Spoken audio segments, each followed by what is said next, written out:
This is John at Olympian Exotics. We're going to do a quick little video of how we ship ball pythons out here at Olympian Exotics. Today we're shipping out a Superfire male.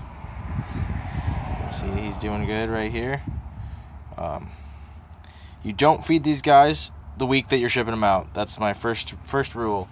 Don't feed them right when they're going out. Let me put this guy back in the bag because then they'll still be digesting food, and if they haven't digested that meal all the way, they can regurgitate, and regurgitating is really bad for snakes because if they're getting bounced around or it's just a little bit chilly, any of that stuff can mess with their digestion. So you just want to leave them be in there.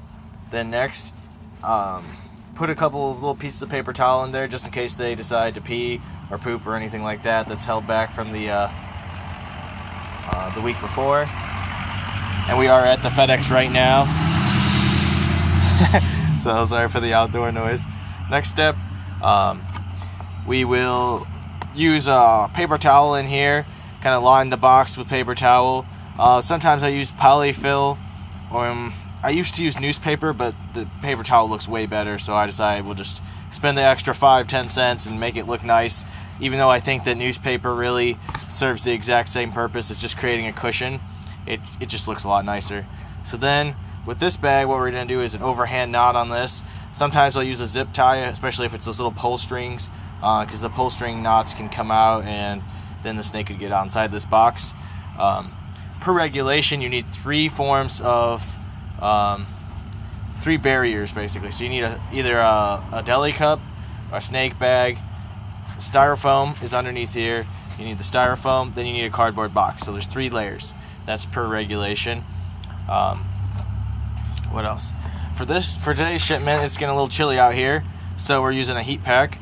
You check the weather at the hub, so Memphis or Indianapolis, also your location and the destination's location. So all these temperatures are around 50 to 60 degrees. Tomorrow's high temperature at the destination, which is California, is 70 degrees. So that's perfect times to use a heat pack. With heat packs, do not cover up the red line. This is pretty much what you want to do. You want to cover up everything but the red line, because basically the more oxygen that hits this heat pack, the hotter it's going to get and the quicker it's going to burn out. This is a 40-hour heat pack, so it should last 40 hours if you do it appropriately.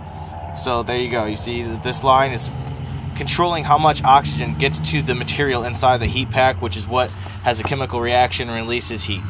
So you want to make sure that you're managing how much oxygen is getting into the heat pack, because that'll affect the lifespan and the output of the heat pack. So he's being really good. Glad. So I'm going to tie that up, but I need 2 hands to do that. One more thing. On all the boxes, you have to write the scientific name and the quantity. So right here we write 1 P. regis.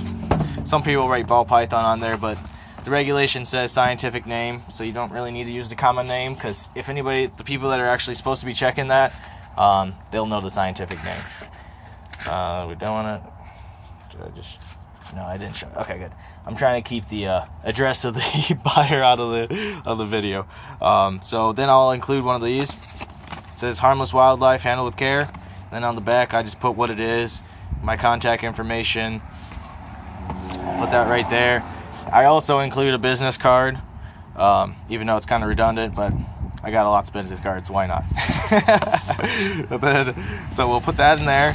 Pretty much what we'll do is we'll put the snake, obviously tie the bag, put the snake in there, tie that bag up good, and then what you'll do is you will put, what I do is I will put another little piece of newspaper on top, just to provide one more layer of insulation and cushion for the snake right there.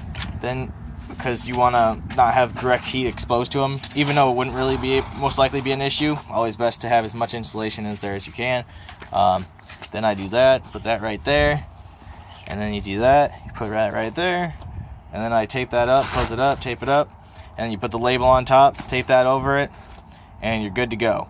I think I covered everything. I don't ship below 35 degrees or over like 96 degrees, because then even with a heat packs generally are expected to heat the box up about 15 degrees.